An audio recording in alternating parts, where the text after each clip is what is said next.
English Forward presents. The co-founder of Digital Notice Media Labs, and I just want to welcome you to the English Forward podcast.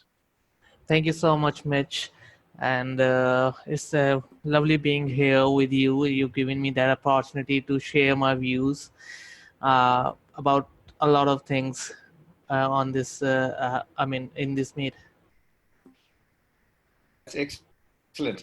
Can you just tell us a bit about where you're from and where you... Okay, I'm basically from India, and my company, Digital Notice Media Lab, is registered in India itself, and we working for the past 3 years in the blockchain sphere. So Okay. we are providing media services to the blockchain projects, and we are basically a blockchain media company. So that's what we're actually doing for the past 2.5 or 3 years. Okay, excellent. Yeah. If I had to ask you, who is Mohd Shoaib Ahmed, what would you say to me? Sorry? If I had to ask you who you are, how would you describe yourself to me? Okay. I am basically a blockchain analyst, and I've done my after graduating as an engineer, information technology engineer. I went into the blockchain sphere, and I did my diplomas in blockchain architecture and industrial use cases. So I basically specialize in blockchain analyst thing and blockchain architecture and industrial use cases. Okay, and I know you've had a lot of previous experience, obviously, in the industry. Yeah. How do you feel that's equipped you for your current role and passion in blockchain, the Internet of Things, AI, VR, that sort of thing? Yeah, absolutely. We've worked a lot with a lot of companies, and nowadays we are actually looking at a lot of more projects coming into blockchain thing. And if I'm not wrong, English Forward is also, I guess, you're switching to blockchain. And Yes, I don't that's know right. how. I don't know how actually you are going to integrate blockchain into your business model. But I read it somewhere that you guys are actually getting into blockchain thing. Yes, that's correct. I'll actually send you some stuff when we're done, just to explain what we're doing. But it's a very interesting use case in looking at how we can monetize a language. So monetize people's knowledge of the English language and use tokens and blockchain in that sphere to just encourage people to learn and to stimulate that learning. Okay, that would be great. I mean, if you come up with something like that, and because I feel that in the next 5 to 10 years, we're gonna see everything on almost everything on blockchain for sure. Yeah, absolutely. Mohammed, what Yeah. inspires you to really push on and forge ahead in this new arena? Yeah, basically, the point is there are a lot of things that inspires me because back 3 years ago, when actually I entered this industry. It's actually more than 3 years ago. It was about 2014, so it's almost 5 years. So I started my company 3 years ago, but I have been in this industry for like 5 years. So Okay. the day I learned about Bitcoin and all that stuff, okay, what exactly cryptocurrencies are, what exactly the technology that Bitcoin actually works on.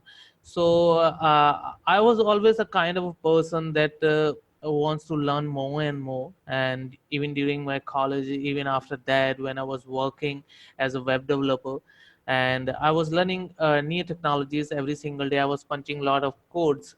So I thought of why not getting into such kind of a technology, which is the future of and a lot more another a lot of other technologies are going to merge with blockchain, and we'll see a kind of a parallel internet. So that was the most thing that inspired me most because if we talk about blockchain, so I would define it as the uh, internet of early 90s. The way internet used to be in early 90s, we were I was too young, I mean, but people used to say that in the next 20 years we're going to see everything on internet, and internet will change the life of people. And similarly now blockchain is it's in its early phase, and it's like the internet's used to be in the early 90s. So blockchain is in the early days of it, and in the next 5 to 10 years we're going to see everything, almost everything that could be on blockchain, of course, for sure. So that was the turning point when I thought of getting into the sphere. I think it's a really exciting industry to be involved in because, as you rightly said, I think the next 5 to 10 years are going to change the way people interact and use the internet and use technology, and we certainly are a part of what will one day become the new normal. Absolutely. Mohammed, you obviously a very busy man. How do you spend your downtime, your leisure time? Uh, it depends because I always travel a lot in a lot of blockchain events, and I actually stay a day extra in whichever the country I have been to after the event. So that's kind of a thing that I love traveling. So that's how I take care of that stuff. Yeah, it's interesting to travel to different places and meet different people, different cultures. I love that too. Yeah. Tell us a little bit about Digital Notice Media Labs. What do you guys do? Yeah, actually, as I already mentioned, that we are into blockchain media services, especially because we were like Digital Notice actually existed before getting into the blockchain sphere, and we were like, it was just the name came from, it was just a basic tech blog, and with the name Digital Notice, and we were posting tech related news and articles on it. And when I tried switching to blockchain, so I didn't change the name, but I changed the entire stuff, and we in the name actually sticked. And that's how we started providing services with like social media, because we have a lot of following on social media. If we talk about YouTube, we have a channel on YouTube specifically for the Indian origin. We do a lot of videos in Hindi, we do in English as well, but majority of audience is Hindi speaking audience. So we love doing videos in Hindi actually. And that's how we started with the video part, and we started with a lot other uh, social media services for the project. So that's how we had a very good community of blockchain loving people, and what else the projects actually needed.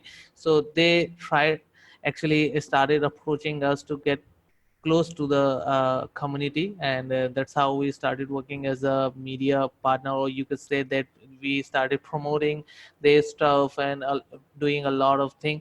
Then actually we back then, if I talk about 2 years ago, there were very few blockchain events happening throughout the world, and I started traveling a lot, meeting new people everywhere, and seeing different cultures, and understanding what exactly is happening around the world in the blockchain thing.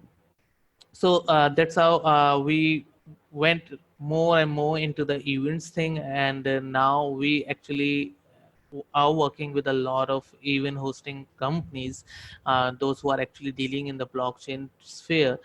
We help them in the media coverage of their events, interviewing a lot of speakers on the block, on the technical end of blockchain, and that's all actually we are doing actually now in the in That's digital media. Yeah, that's interesting. Just tell us, what is the name of your YouTube channel? Yeah, digital notice itself. Okay, Digital Notice. Okay, excellent. Yeah. And you obviously, I know you've covered 100 plus different ICOs, coins, exchanges, lots of projects that are out there. Uh, Yeah.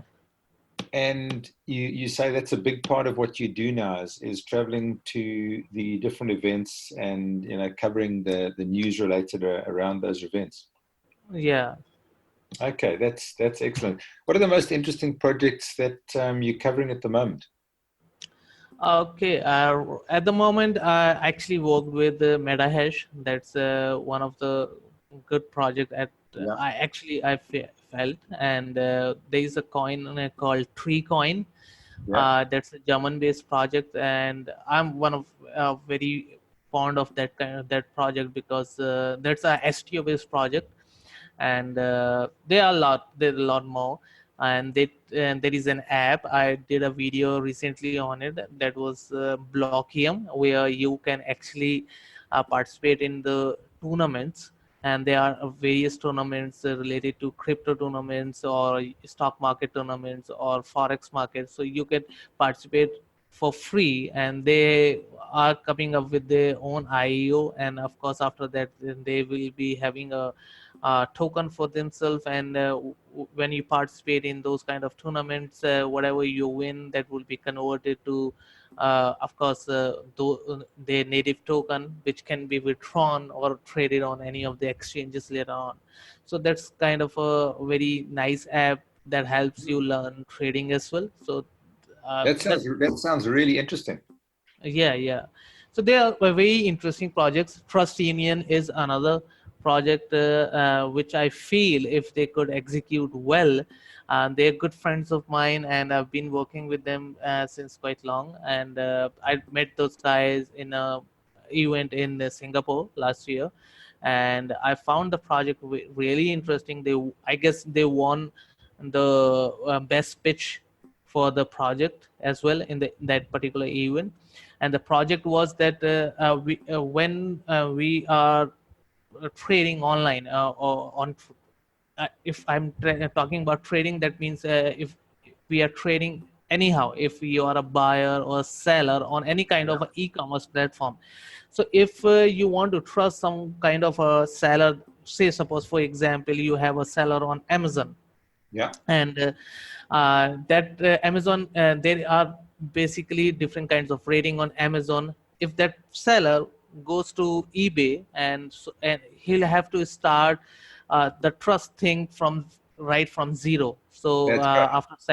after selling few products, he'll start building up trust of the buyers, and that's how he'll be getting ratings. And another day if he goes to another platform, so he'll have to start from zero again, from the scratch again. So Trust Union is working on something that could have a universal trust factor. That means if a seller is selling on Amazon, if he has a rating on Amazon, that same rating could be used on eBay, because that's the same trusted seller who's been working absolutely very nicely on Amazon. So he will be working on very nicely on eBay as well. So that's the trust factor they are working on. So they want to come up with a kind of a uniform I mean trust thing, and that could be used across the platforms. So that sounds really nice if they could execute it, I mean. Yeah, that sounds like an excellent idea. It's such a necessary tool out in the uh, marketplace now. yeah, yeah, because we cannot trust anyhow, because we've seen a lot of scams. We cannot rely that particular e-commerce website is a legit one or not. So that's the factor where trust thing comes into the play, and Trust Union is trying to solve that thing. So that's Yeah, why that interest and that was very fascinating for me. And the main thing I actually asked them that how are you gonna execute it, because executing is such kind of a project is really yeah. very yeah. So there are a lot of projects. I mean, I've worked with a lot of them. They sound very well, but the execution part is the most difficult one. Geez, So that is the critical. I mean, I know you've seen lots of companies that have succeeded and many that have failed. What would you think is the differentiating factor that sets the successful companies apart from the failures? yeah, there are a few factors. One is the teamwork. And we've seen in many of the projects, even if we talk about Bitcoin, we've seen differences in the team, and we've seen a lot of hard forks. So Bitcoin was quite established, and we started seeing hard forks after it was already established. But if the similar thing kind of a thing happen in a new project, so that project always go down, because they've not they actually were in their seed form. And if they see a split in the team, or if they see difficulties with the funding things, so that's how I guess execution is one of teamwork and execution, and of course funding. All three things are very necessary for a project to come out, because after all, you need marketing as well, you need funds for development as well. So all these three things are absolutely very necessary for a project to be to gain potential. Do you think Yeah. better education for startups that are entering this field would help them be more successful rather than just rushing in and trying to put something together quickly? Yeah, absolutely. Education is the most required thing. If I talk about today's scenario, if this is a very harsh truth about the industry right now, that if it ask 80% of the people in the industry itself, what exactly, how exactly is blockchain working, so you'll not get an answer, you'll not get a good answer out of it. They know what exactly blockchain is. It's a chain of block. They'll give you, they'll come up with a definition of course, because they've seen that definition everywhere. But if you want to enter a particular industry, you need to have a better understanding of how actually the things are working, how particularly and what exactly are the nodes, what exactly are the basic terms. Actually, you should be much aware about the basic terms as a and if you want to come up with a project, if you want to come up with a startup, of course that education needs to be real at a good position, right? I mean, you need to have a better understanding of what exactly you're going to build, and how exactly that are going to work on that particular blockchain.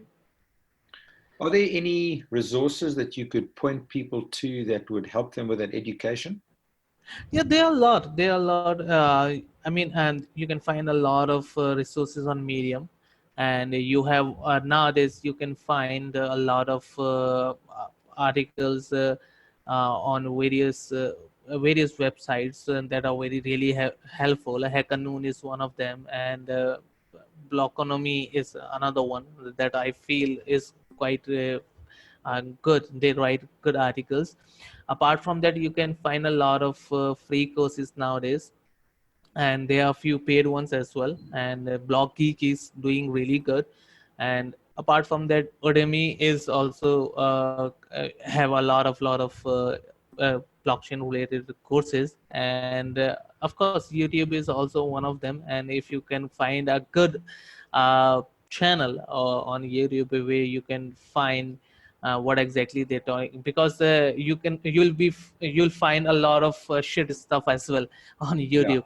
So it's not very always necessary that you have to get to the YouTube to search something, because you need to understand that that particularly what exactly that person is saying, is it actually legit or not. So you can find other sources as I mentioned, Blog Geek is doing good. And there are a lot I can't remember them right now, but you can find them easily on the internet. So Yeah, back thanks. then it was yeah. No, I'm saying thanks. I think those pointers are very useful. It'll certainly help the guys listening to start out, and then from there they can find a whole lot of other information.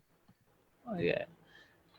I know you're a blockchain evangelist, and you speak a lot at conferences and what have you. What is the main theme that you talk on? Yeah, I basically talk on the role of influencers in the block industry. The Okay. and second thing I talk about is need of education in the industry. The third thing I talk about is the industrial use cases. So what are what exactly are the points that we should be aware of, and before because coming up with an idea is very easy. And as I've done my specialization in the blockchain architecture and blockchain analyst, so you need to analyze that the things are not that easy to implement, it's not easy to execute. So ideas sounds very interesting a lot of time, but the execution are really hard. So I usually talk about on industrial use cases of blockchain. So there are a lot of industries. So I list out various industries and I talk about them, which will see a lot of differences in next 5 to 10 years, and especially in countries like India, for say example. Uh, I- it, we can oh, if we talk about blockchain, it can be of great use in the agriculture sector, Yeah. because and land records can few of the Indian governments, actually we have different states in India, and few of the states have already started working on putting up their land records on blockchain. So that's really cool thing, and we're going to see a lot of such kind of thing. Healthcare is another industry. Supply chain, of course, is another industry that is going to see a lot because of blockchain. And of course the finance industry, that is already actually seeing a lot of things. We have already we can actually transfer peer to peer now with the help of blockchain. So these are also few industries which are going to see a lot in the next 5 to 10 years for sure. Yeah, we can see the world changing around us every day, can't we? Absolutely. Yeah. I wanted to ask you. Obviously, guys, as you said, have come up with fantastic ideas in all different business spheres, but the Yeah. actual implementation and execution sometimes lacking. Would you say that some of the ideas are just too far-reaching and too complicated, and startups should be thinking about how they can simplify the processes to actually start gaining adoption? Yeah, absolutely.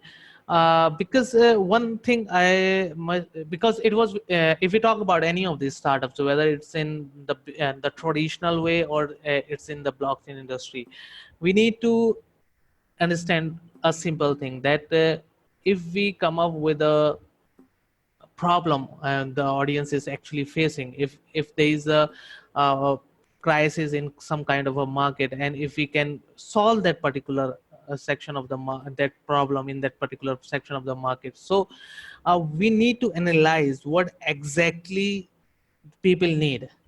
And if we are coming with an idea related to that, of course the chances of the idea to be successful are pretty much higher as compared to if we are coming with unnecessary things. They, of course, luck also matters. Like if I talk about CryptoKitties, and CryptoKitties is was of no use if I talk about, and that was of no use, but that was a huge success.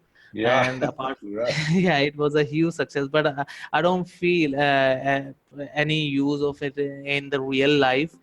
So it was just a trend, and it went up with the wave. That's what I will call it. And now you must have not heard about CryptoKitties in past few months, of course.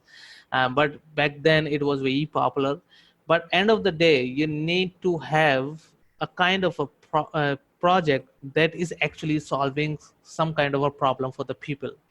So Mm, either you coming up with a platform that is solving something. Say for example, if we talk about Bitcoin, so Bitcoin is a cryptocurrency that is solving a problem of money, transferring money cross borders, transferring money without the use of third parties. So it is actually solving a problem. It is with the use of blockchain, making the transaction peer to peer. So we do not need banks to keep our funds. We can transfer our funds directly to our friends or anyone we could, if we want to send.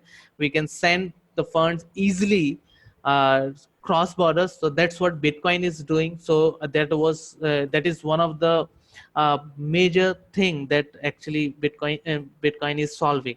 If we talk about Ethereum, Ethereum came up with an idea of providing a platform to come up with a lot of dApps where we could so that was much needed.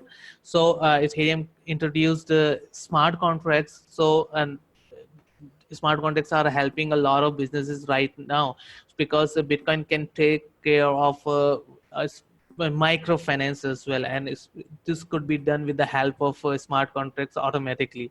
So smart contracts can work parallelly with alongside along with AI as well.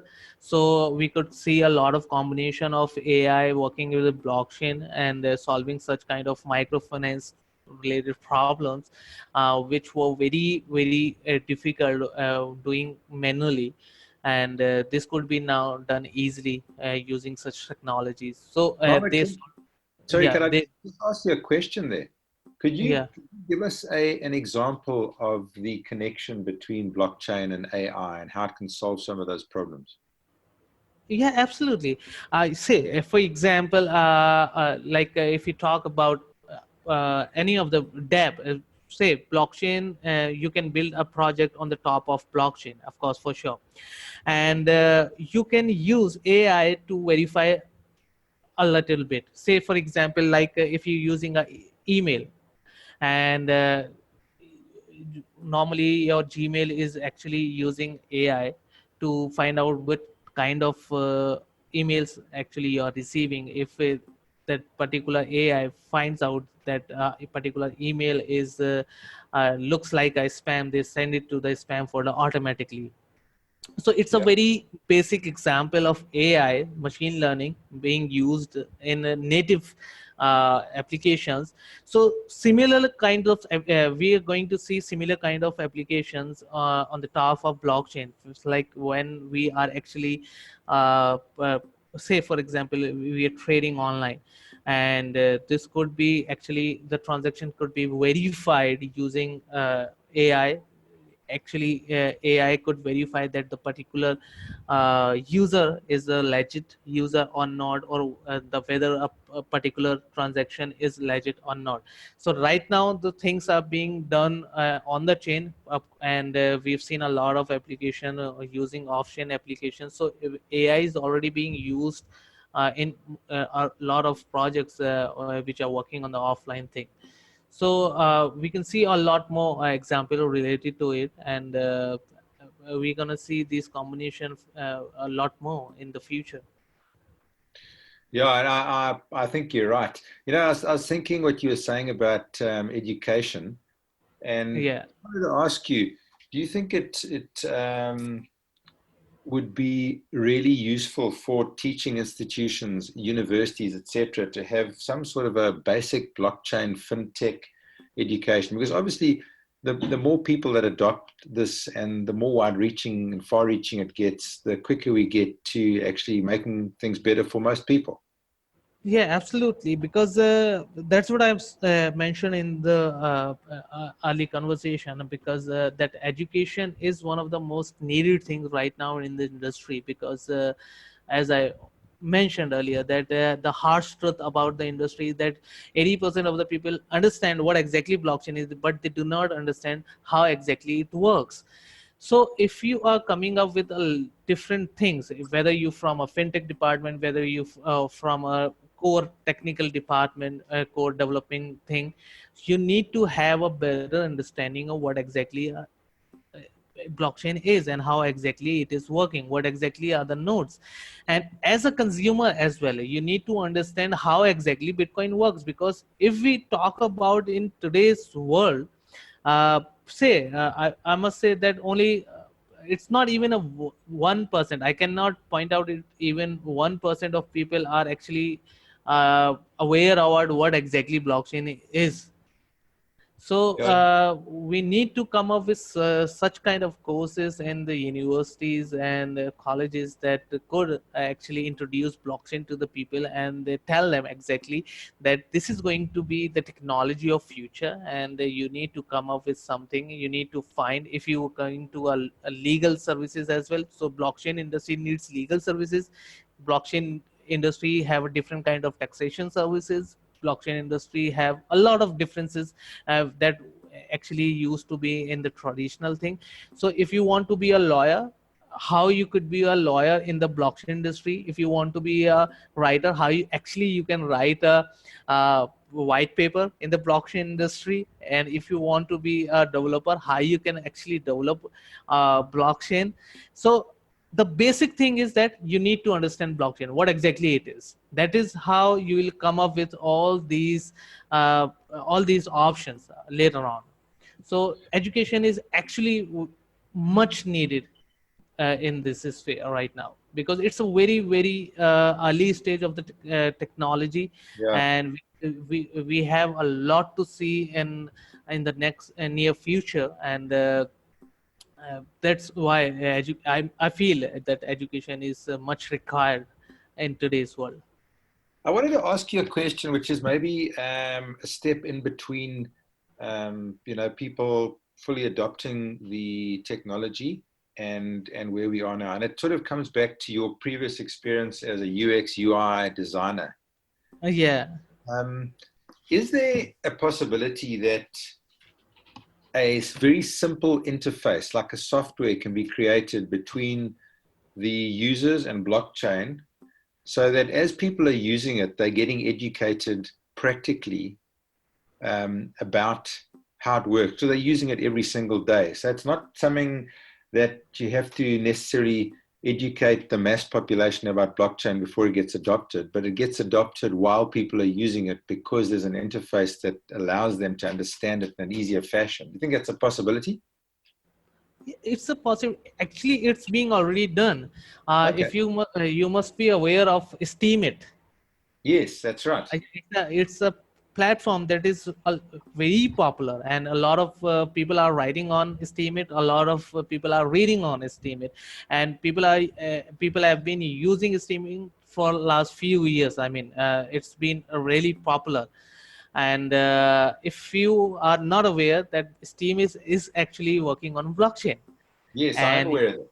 yeah, so a lot of people must not be aware about is exactly that how actually Steemit is working. Because if you are actually writing on Steemit, you don't have to know how exactly blockchain is working. You absolutely have to write on it, and people will read it, and whenever people will interact with it, they earn.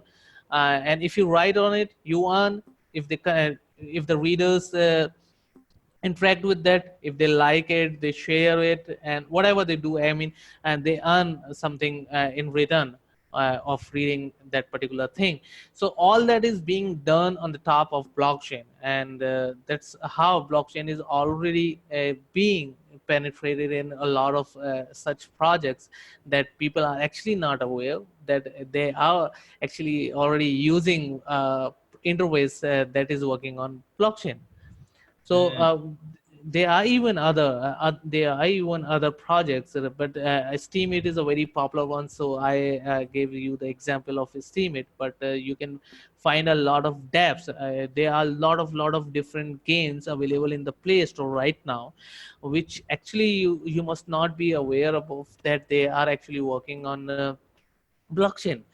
But there are a lot of games that have inbuilt currencies inside the games, and a lot of cryptocurrencies have partnered with those games, and they are working inside that particular game, where you can earn currency inside that game, and that could be traded directly on the exchanges. So there are a lot of projects already in the market where people are actually not aware that they're working on blockchain, but they have already are in connection with the people. Yeah, that's interesting, isn't it?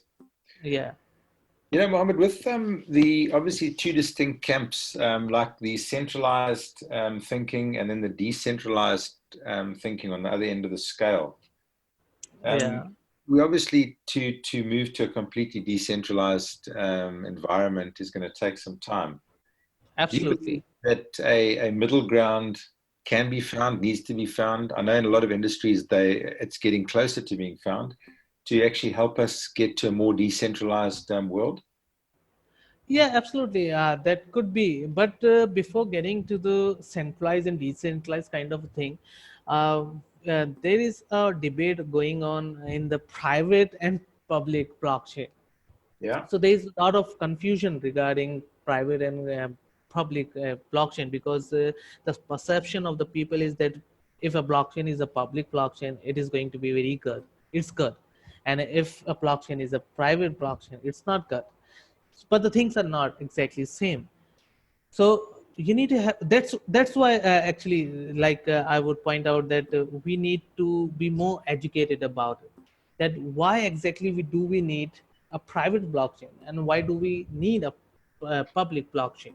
So we need to have a better understanding of it. We need to be more educated about it, because if a company is coming up, because both are decentralized. I mean, public blockchain means decentralized, absolutely, but it's not that a private blockchain is not decentralized. The difference between the two things before understanding decentralized and centralized is that most of the people think that private blockchains are not decentralized, if I'm not wrong. You must be aware of a lot of people Yeah. saying similar thing. Absolutely.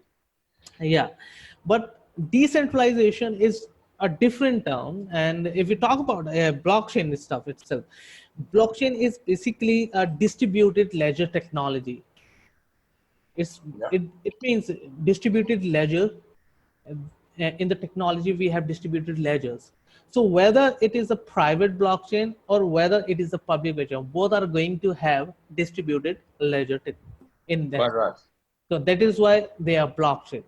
And Yeah. that is why they are decentralized, because they have distributed ledgers, because every bit of data is being replicated on every single node. The Yeah. difference between uh, private and public is that in the public blockchain, you don't have to reveal your identity to join the network. Say, like for example, Bitcoin. You can join the Bitcoin network without revealing your identity, without telling anyone who exactly you are. And you can join the network, and anytime you can leave that particular network. So no one is asking who you are, and the all other nodes are not aware who exactly you were. So that's a public blockchain. But in the private blockchain, the things are different, that you need to reveal your identity, but you can join the network, but you need to reveal your identity. So in public blockchain, there are certain things that you need to have permissions for that. So if a company is coming on a top of blockchain and they want to come up, they put their data on top of blockchain and they want their different departments to share all that data on blockchain. And that means different departments of that particular company are the part of that particular blockchain. So why exactly a company will need a third person to come up and have a look on that particular data? So you need to have a permission before having access to that particular data. So the company is putting up all its data on a decentralized ledger, but who will have actually access to that data is limited. It's not for everyone. It's not for public. It's for the people working in that particular company. So they are decentralized. They are using blockchain, but they to access that particular data, you need permissions. Yeah. But on the decentralized thing, you don't know, you actually do not need permissions. So this is the main thing. And after understanding this thing, we can have a better understanding of what actually centralized and decentralized is. Okay, what I'll share a very interesting factor with you, a very interesting fact. If you ask anyone that what name any public blockchain, people will say Bitcoin. People will say Ethereum. Fine. So Yeah. I think you must agree with that. That Ethereum Yes, is yeah. So Ethereum is basically a public blockchain. You don't have to uh, uh, reveal your identity to join that particular network. But on the other hand, if you're developing an app on the top of Ethereum, if you are coming up with a dApp, you're coming up with a smart contracts. And Yeah. what do smart contracts stand for? what do smart contracts stand for? So that is kind of a mutual agreement. So those agreements can vary from people to people. Absolutely. So this, though Ethereum was quite decentralized, but the apps built on top of Ethereum may not be decentralized. So it's a Because partnership between the centralized and decentralized. absolutely, Yeah, absolutely. that So makes we sense. need to have a better understanding of how things are actually working. So that app may not be decentralized like Ethereum, because different users must have signed different kind of a Yeah. smart contracts Permissions, on yeah. that app. Yeah. So different users have different access to a lot of things. So maybe there is a data that is you are not you do not have a permission to access that particular, but on the other hand there is a different user who have access to that particular data. So the things are not how exactly it looks, because you and to understand these things deeper you need to have a better understanding, and that comes from better education. Yeah, So that's this quite is right. the, yeah, absolutely. I'll give you another example of Ripple. Yes. Though Ripple doesn't control its own coin, that is XRP, Yeah. because XRP is absolutely a decentralized cryptocurrency. But on the other hand, Ripple is absolutely a private company, but its network is decentralized, because Ripple is decentralized. But there is no mining in Ripple. There are certain there are certain, I mean, facilities for few peoples which are not open for other peoples. So this is this happens in a decentralized network as well, because there are few properties that a particular node can access, but the different node cannot access. But though it's a decentralized decentralized, I mean, platform. So these are really difficult things to understand. And again, I'll say that all this you can understand with the help of better education. Yeah, That's, absolutely right. I think yeah, that's the key to critical mass, which is crucial, with absolutely. the adoption of a new technology. Yeah. A And I lot mean, of, yeah, sorry. no, A it's lot of just, can you carry on? working, oh, sorry, yeah. Carry on, Mohammed. Yeah. A lot of projects are working with Hyperledger also. So Hyperledger is a mix of centralized and decentralized. So it's a midpoint of centralized and decentralized. It's not 100% decentralized, it's not 100% centralized. So there are a lot of things before understanding what exactly centralized and decentralized is. We need to have a better understanding of all such things, and then we could understand what exactly centralized and decentralized means. Yeah, I'm just trying to think, with getting back to blockchain adoption and crypto adoption and all that sort of thing, and thinking about network effects. Sorry? Um, just talking about network effects Okay. and how maybe social networks or what have you can actually aid in the education, of spreading and helping those technologies get adoption. Is that a possibility? Yeah, absolutely. We've seen that in the past how social networks have actually penetrated into people's life, and that's been working with a lot of that's been helping a lot of industries from the past few years. So blockchain will absolutely see similar kind of thing that will promote that will come up with a lot of awareness of about the industry using these platforms. So absolutely we're going to see such kind of thing, that in the future a lot of things on the social media and social platforms we're going to see about blockchain as well, and we are going to see a lot of social platforms on top of blockchain as well, for sure. There Mm. are a lot of projects already working on it, and but I don't think so they're very fascinating ones, because anything that has a lot of data involved in, I don't think that should be somewhere on top of blockchain, because blockchain should be just used for hashing things, not Mm. for putting up all sort of data on it. Yeah, and I think I agree 100% with you. Yeah. With the complexities of what you're doing, you obviously come across difficult situations in your day-to-day work and obstacles and challenges. How do you approach those? So when you get stuck with a certain obstacle or a certain challenge, how do you find a way around it? There are ways, there are a lot of different ways. The first thing, of course, education, because I dig deeper into what exactly I could find the best resources, how those challenges could come up with. Other thing is that there are a lot of very helping people in the blockchain community is absolutely very great community, and you will have people around the world ready to help you in different forms. And if you are stuck with something, so there'll always be a hand who will be helping you with something.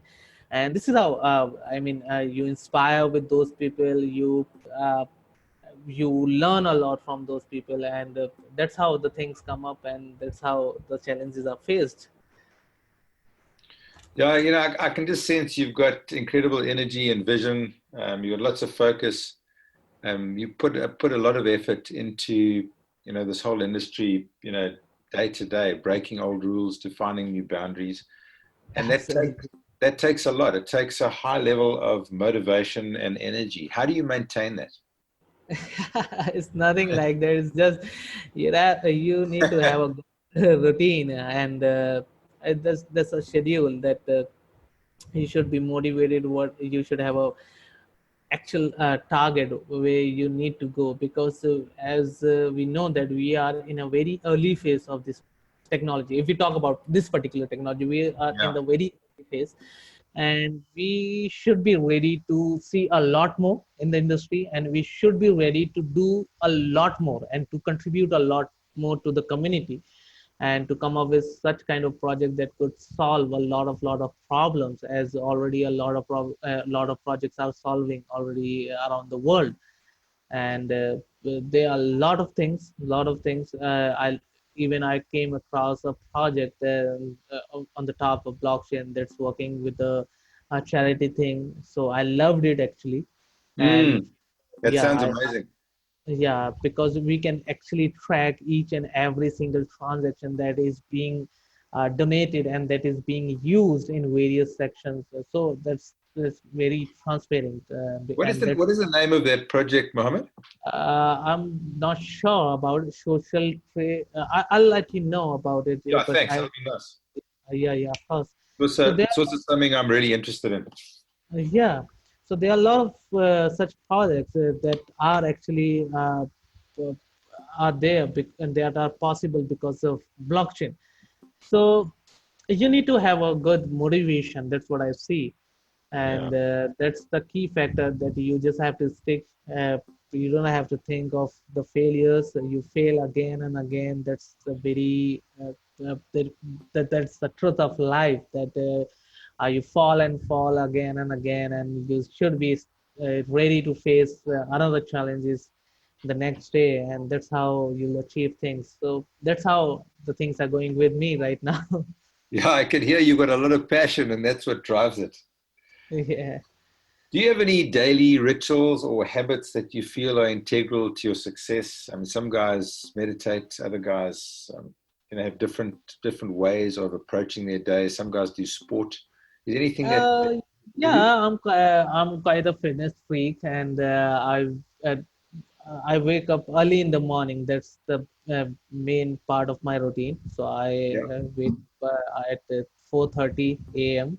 That's Wow, it's a regular good start. part of yeah, and that's a good start. So after uh, doing my prayers, and I am involved in certain kind of activities, exercises, and all that stuff. Yeah. And after that, I sit on my system, reading all the stuff what's happening around the world. So looking at Twitter, looking at what exactly is happening, looking at some news from the blockchain industry, and apart from another news from that, what exactly is happening. And then I stick to my regular work, what exactly then. And of course, then the similar routine throughout the day. And I take a break in during after the lunch for about 2 to 2.5 hours, and Okay. then yeah, that's after having lunch. I actually kind of, you can say it's kind of a meditation, but I take a nap after lunch, Oh, that's and that great. helps me to come back with the same kind of